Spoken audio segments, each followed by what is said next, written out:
नमस्कार विद्यार्थ्यांनो, माझे नाव आहे पंकज मते आणि आज आपण सुरुवात करणार आहोत इयत्ता 8वीतल्या गणित विषयातला धडा क्रमांक 3चा दुसरा भाग. या धड्याचे नाव आहे घातांक व घनमूळ. तर चला या धड्यामध्ये नवीन काय दिले त्याचा आपण अभ्यास करूया. संख्येचा घातांक समजा m/n या रूपातील परिमेय संख्या असेल तर अशा संख्यांचा अर्थ कसा. या आधीच्या भागात होते, मागच्या व्हिडिओमध्ये पाहिलं असेल तर तुम्हाला आपल्या इथे 1/n ही संख्या होती. आता आपल्याला सांगितलेत m/n या स्वरूपात असेल तर आपण कसे लिहिणार. तर 8चा वर्ग आपल्याला माहिती आहे 64 असतो. तर 64 चे घनमूळ आपल्याला हेही माहिती आहे का आपण कसे लिहितो. घनमुळात 64 म्हणजे 64च्या छेदामध्ये 1/3 आणि हे खरं तर उत्तर येते 4. कसे आले? कारण आपल्याला 8चा वर्ग जर केला तर 64 येतो आणि त्याचाच आपल्याला घनमूळ पाहिजे तर 1/3 येते. म्हणजे 8च्या वर्गाचे घनमूळ आपल्याला 4 असते. तसेच 8चे घनमूळ हे आपल्याला 1/3 म्हणजेच काय 2 असते. म्हणजेच 8च्या घनमुळाचा वर्ग आपल्याला काय भेटेल 8च्या घातात 1/3 च्या घातामध्ये 2 म्हणजेच 8चा घनमूळ आपल्याला असतो 2 आणि 2चा वर्ग आपल्याला असतो 4. बघा आता ह्याच्या दोन्ही बाजू आपण पाहू. 8च्या वर्गाचे घनमूळ पाहिले आणि 8च्या घनमुळाचा वर्ग पाहिला तर आपल्याला दोन्ही बाजू पहा उजवी बाजू समानच येते. म्हणजेच काय 8च्या वर्गाचे घनमूळ घ्या किंवा 8च्या घनमुळाचा वर्ग घ्या हा नेहमी समानच असतो. तर लक्षात ठेवा आपण काय केले 8च्या वर्गाचे घनमूळ घेतले किंवा 8च्या घनमुळाचा वर्ग घेतला आपल्याला दोन्ही उत्तर समान आले. म्हणजे तुम्ही 8चा वर्ग घेऊन घनमूळ काढा किंवा 8चा घनमूळ काढून वर्ग करा तुम्हाला उत्तर काय असेल सारखेच.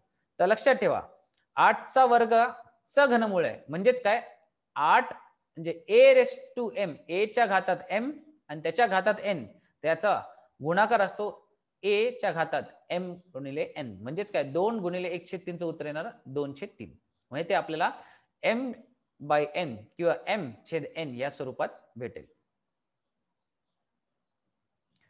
घातांक पूर्णांक संख्या असताना घातांकाचे जे नियम आहेत तेच नियम घातांक परिमेय संख्या असणाऱ्या संख्यांसाठी वापरले जातात. म्हणजेच काय a च्या घातात m च्या घातात n जर असेल तर a च्या घातात mn आपण असा नियम वापरू.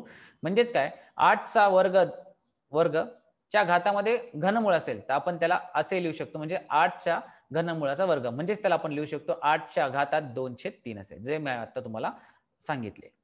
यावरून 8च्या घातात 2/3 या संख्येचा अर्थ दोन प्रकारे लावता येतो. म्हणजेच काय 8च्या घातात 2/3 असेल तर याचा अर्थ काय पहिले 8चा वर्ग घ्या त्यानंतर त्याचा घनमूळ काढा. म्हणजे आपण लिहितो 8च्या वर्गाचे घनमूळ किंवा 8च्या दुसऱ्या घाताचे तिसरे मूळ. तसेच 8च्या घातामध्ये 2/3 असेल तर आपण उलटे लिहू शकतो. म्हणजेच काय आपण घनमूळ आत घ्या त्यानंतर वर्ग काढा तर आपण लिहिणार 8च्या घनमुळाचा वर्ग किंवा 8च्या तिसऱ्या मुळाचा दुसरा घात असे आपण शब्दांमध्ये लिहू शकतो किंवा त्याचे वाचन करू शकतो.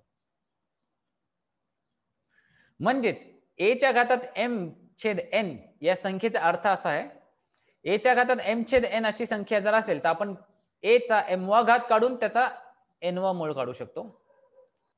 लक्षात ठेवा 4 चा वर्ग आपण लिहितो कसा 4 गुणिले 4 बरोबर 16.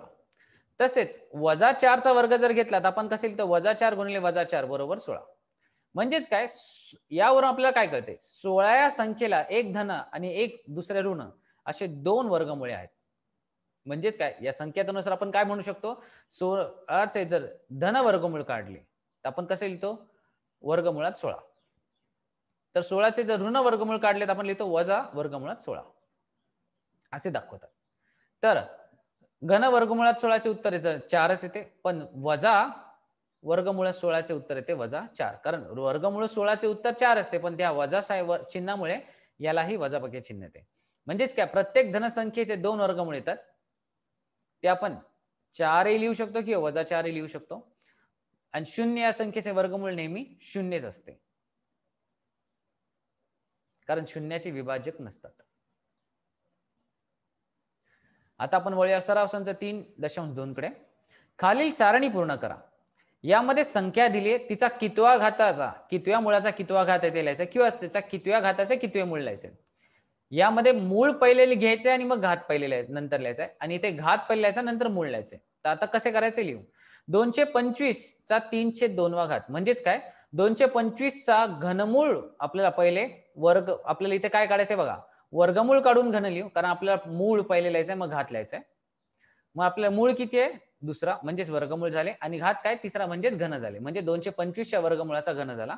तर इथे पहिले आता घात लिहायचंय मग मूळ लिहायचंय म्हणजेच काय 225च्या घनाचं वर्गमूळ असे आपण शब्दामध्ये लिहू.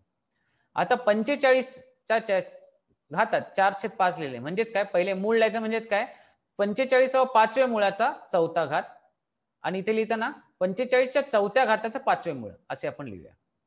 तिसरा प्रश्न आहे 81च्या छेदात आपण अंशात जर पाहिले म्हणजेच आता 81च्या घातात जर पाहिले तर 6/7 ही संख्या लिहिली आहे.